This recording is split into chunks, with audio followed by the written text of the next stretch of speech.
अछूत व्यक्ति। एक दिन गौतम बुद्ध अपने शिष्यों के साथ एकदम शांत बैठे हुए थे।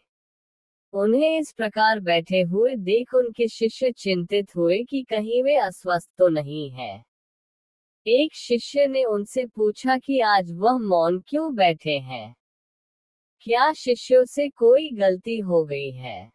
इसी बीच एक अन्य शिष्य ने पूछा कि क्या वह अस्वस्थ है? पर बुद्ध मौन रहे। तभी कुछ दूर खड़ा व्यक्ति जोर से चिल्लाया, आज मुझे सभा में बैठने की अनुमति क्यों नहीं दी गई है? बुद्ध आंखें बंद करके ध्यान मग्न हो गए। वह व्यक्ति फिर से चिल्लाया, मुझे प्रवेश की अनुमति क्यों नहीं मिली? इस बीच एक उदार शिष्य ने उसका पक्ष लेते हुए कहा कि उसे सभा में आने की अनुमति प्रदान की जाए। बुद्ध ने आंखें खोली और बोले, नहीं, वह अछूत है, उसे आज्ञा नहीं दी जा सकती। ये सुन शिष्यों को बड़ा आश्चर्य हुआ। बुद्ध उनके मन का भाव समझ गए और बोले, हाँ, वह अछूत है। इस पर कई शिष्य बोले कि हमारे धर्म में तो जात पात का कोई भेद ही नहीं, फिर वह अछूत कैसे हो गया?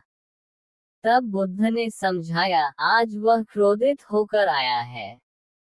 क्रोध से जीवन की एकाग्रता भंग होती है। क्रोधी व्यक्ति प्रायः मानसिक हिंसा कर बैठता है। इसलिए वह जब तक क्रोध में रहता है तब तक अछूत होता है। इसलिए उसे कुछ समय एकांत में ही खड़े रहना चाहिए।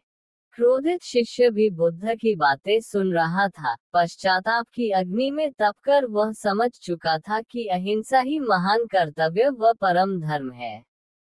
वह बुद्ध के चरणों में गिर पड़ा और कभी क्रोध न करने की शपथ ली। आशय ये कि क्रोध के कारण व्यक्ति अनर्थ कर बैठता है और बाद में उसे पश्चाताप होता है। इसलिए हमें क्रोध नहीं करना चाहिए। असल मायने में क्रोधित व्यक्ति अछूत हो जाता है और उसे अकेला ही छोड़ देना चाहिए। क्रोध करने से तन, मन, धन तीनों की हानि होती है। क्रोध से ज्यादा हानिकारक कोई और वस्तु नहीं है।